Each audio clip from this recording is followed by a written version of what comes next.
राधे राधे, जय श्री कृष्णा। मैं सीमा सिंह बड़ों को चरण स्पर्श, छोटों को प्यार और बराबर वालों को तहे दिल से नमस्कार करती हूँ। आज हम सावन मास के महात्म्य का 29वां अध्याय सुनेंगे। इस अध्याय में संपूर्ण सावन मास का सार आएगा, साथ ही व्रतों का निर्णय और काल निर्णय भी आएगा।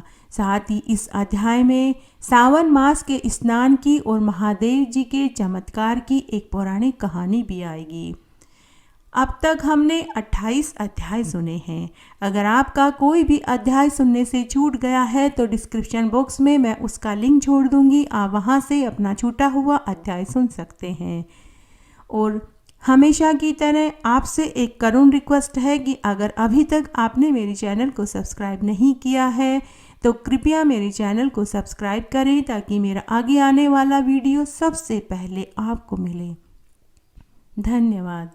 आइए अब हम सावन मास के महात्म्य का 29वां अध्याय सुनते हैं। इस अध्याय में सबसे पहले हम सावन मास के स्नान की और महादेव जी के चमत्कार की कहानी सुनेंगे। एक बार बहुत छोटा सा गांव था। उस गांव के राजा का नाम रूप प्रताप सिंह था। राजा के दरबार में अनेक मंत्री थे, लेकिन उनमें से 2 मंत्री राजा को अधिक प्रिय थे। उनमें एक का नाम भौम तो दूसरे का नाम सोम था। भौम बड़ा ही चापलूस प्रवृत्ति का था। वह हमेशा राजा की चापलूसी किया करता था। राजा को चापलूसी करने वाले लोग बहुत पसंद थे, जबकि सोम सीधा सरल धार्मिक प्रवृत्ति का था। साथ ही भगवान महादेव का परम भक्त था। वह हर सोमवार प्रदोष चौदस का व्रत किया करता था। साथ ही हर साल सावन मास में स्नान, व्रत, पूजा पाठ, दान पुण्य किया करता था। रोज महादेव जी के मंदिर में जल चढ़ाने जाता था। इस तरह समय बीत रहा था। तब एक दिन हमेशा की तरह राजा ने उन दोनों को इनाम में 5-5 स्वर्ण मुद्राएं दी। तो भौम बोला, जय हो महाराज की, जय हो राजा जी की। हे महाराज, आपकी सदा ही जय हो। जबकि सोम बोला, जय हो महादेव जी की, जय हो देवों के देव महादेव जी की। मेरे भोले भंडारी बड़े ही दयालु हैं, कृपालु हैं। वो हमेशा अपने भक्तों का ध्यान रखते हैं। यह सुनते ही राजा को बहुत क्रोध आया। वह मनी मन सोचने लगा कि यह मेरा दिया खाता है, मेरा दिया पहनता है, फिर भी मेरी जय बोलने की बजाय भगवान की जय बोलता है। उस समय तो राजा चुप हो गए, कुछ नहीं बोले। जब वे दोनों मंत्री इनाम लेकर घर जा रहे थे तो भौम ने सोम से कहा कि अरे भाई, हमारा घर राजा की मेहरबानी से चलता है, तुम्हें भगवान की बजाय राजा की जय बोलनी चाहिए।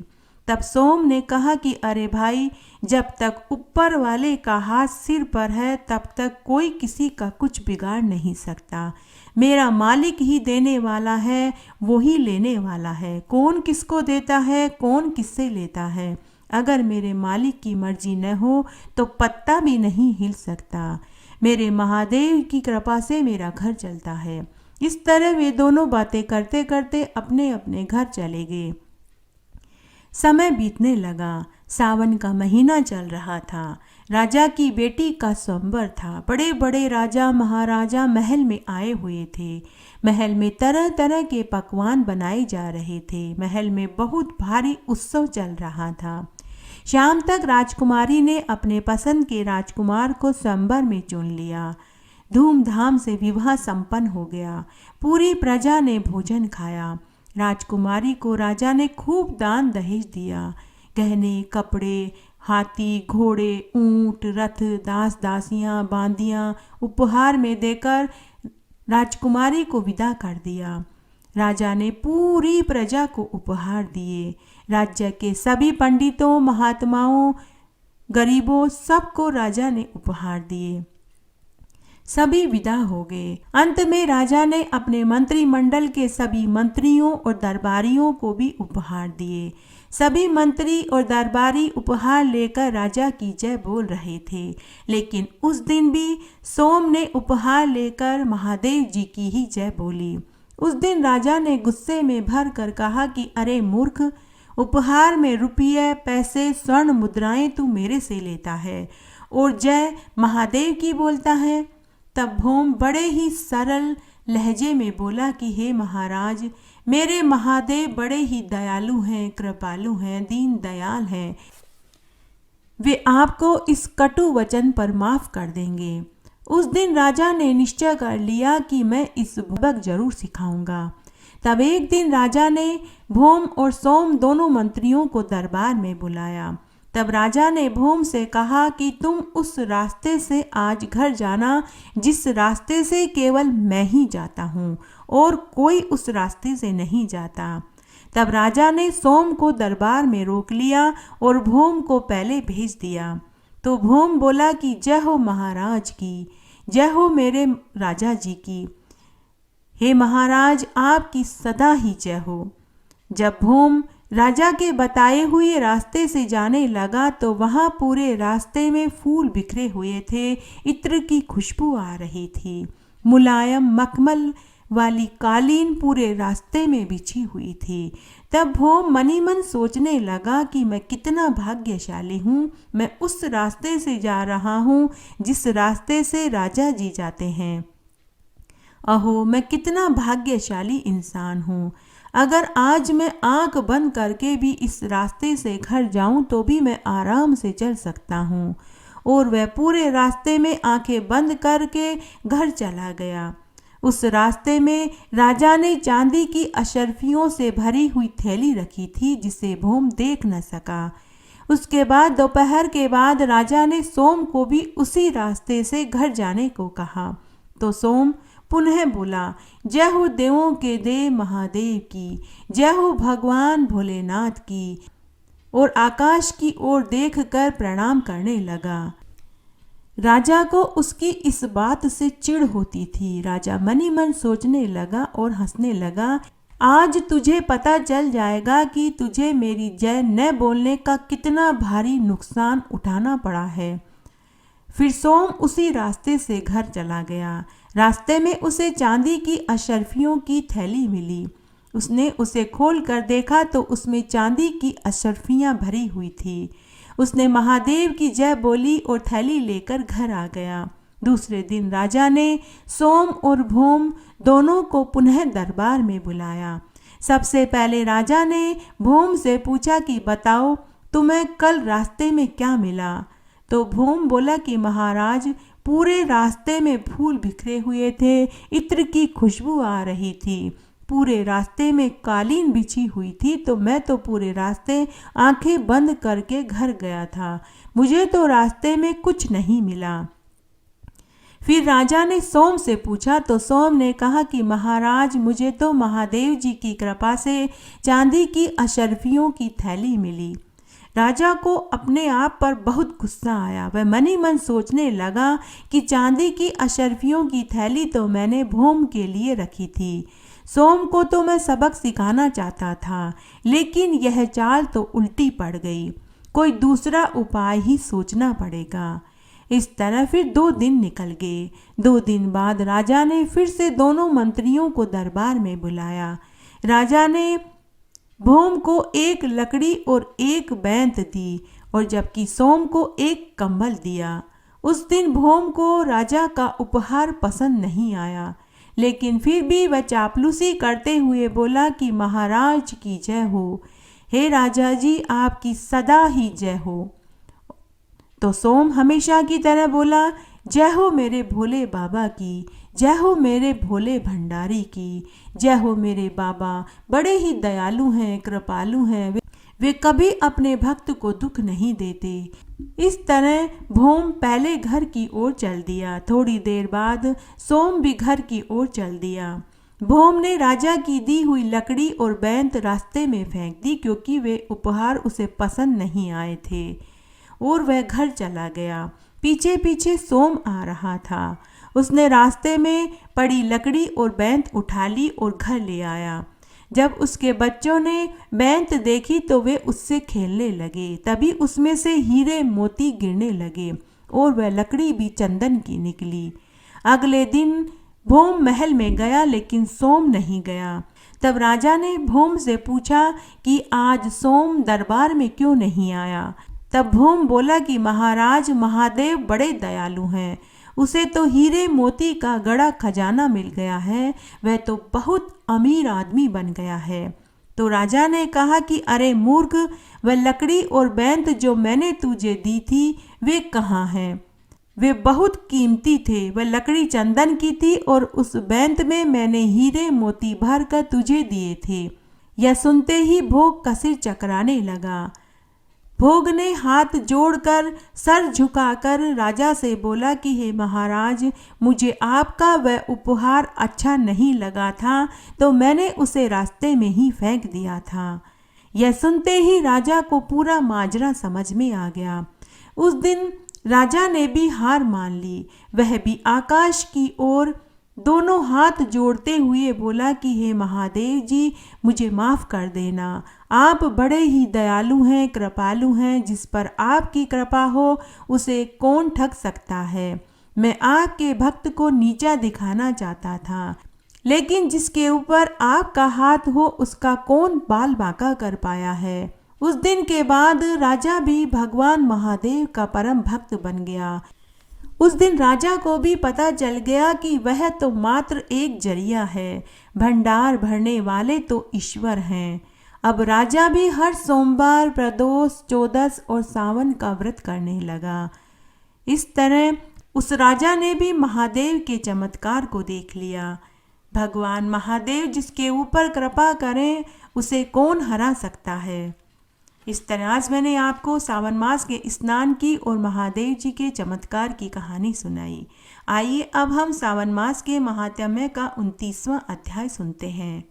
भगवान महादेव बोले कि हे सनत कुमार, अब मैं समस्त कर्मों के संबंध में यह रहस्य बताता हूँ कि किस समय क्या कार्य करना चाहिए और किस काल में प्रधान कर्म होना चाहिए।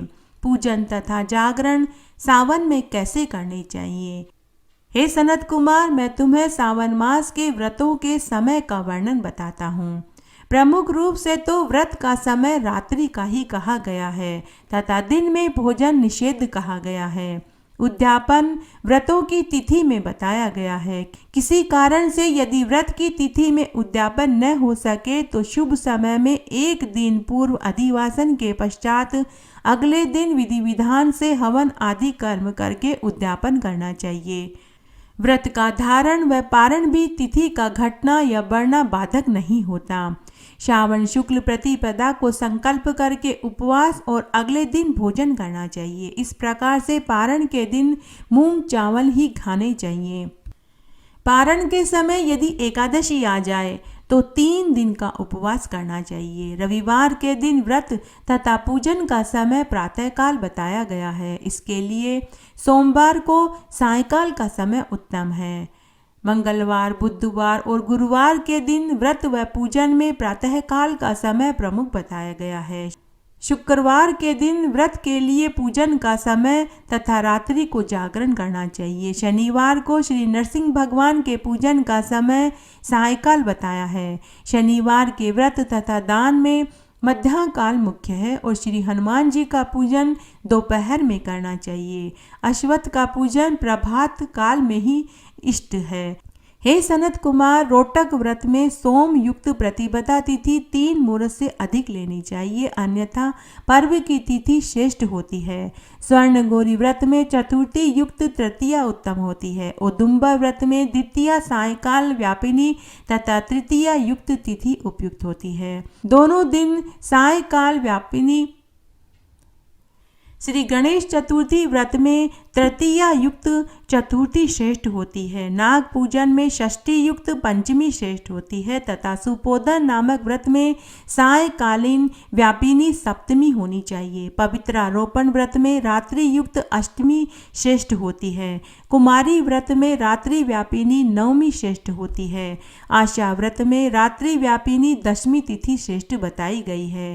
हे सनत कुमार, दशमी विद्या एकादशी इसमें गाह नहीं है। उस एकादशी व्रत के बारे में तुम्हें बताता हूँ, तुम ध्यान से सुनो।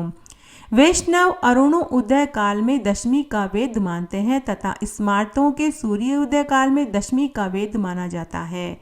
रात्रि काल के अंतिम प्रहर का आधा भाग अरुणोदय काल होता है।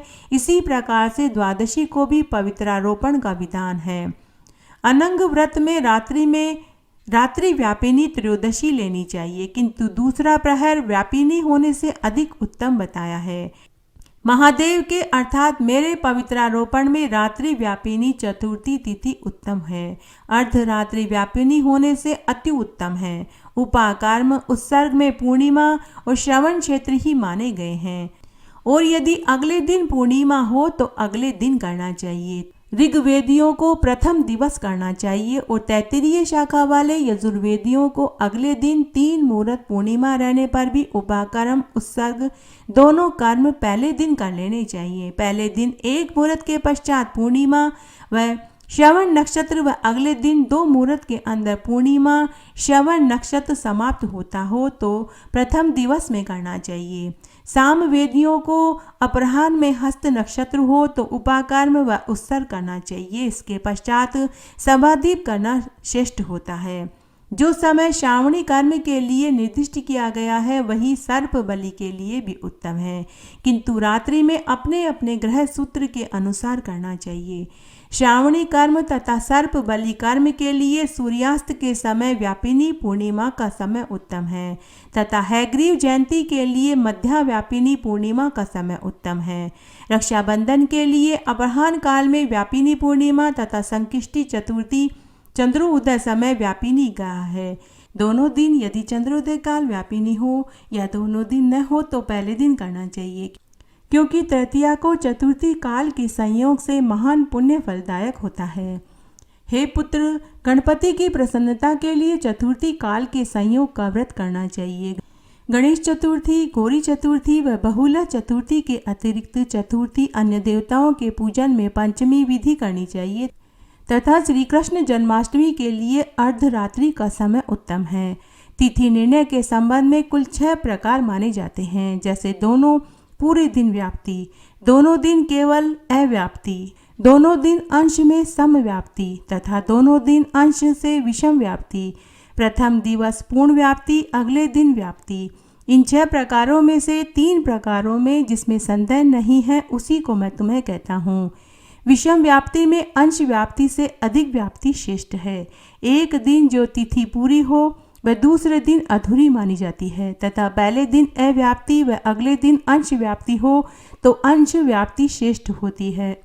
जब अंश व्याप्ति हो तथा वह सम हो तो शंका होती है, अतः भेद वाक्य से करना उत्तम है। कहीं युग्म वाक्य से तथा कहीं वार नक्षत्र योग से, कहीं प्रधान दोनों योग से तो कहीं पारण योग से। जन्माष्टमी के व्रत में आशंका होने से इन दोनों पक्षों में परा होनी चाहिए। अष्टमी के अंत में पारण, पिठोरी व्रत में अमावस्या मध्य व्यापिनी उत्तम है तथा वृषभ पूजन में संध्या काल व्यापिनी ली गई है। कुशाग्रहण में संगम काल लिया गया है तथा सूर्य की कर्क संक्रांति में 30 घड़ी पहले पुण्यकाल माना जाता है। सिंह की संक्रांति में 16 घड़ी पहले तथा 16 घड़ी पर पुण्यकाल माना जाता है।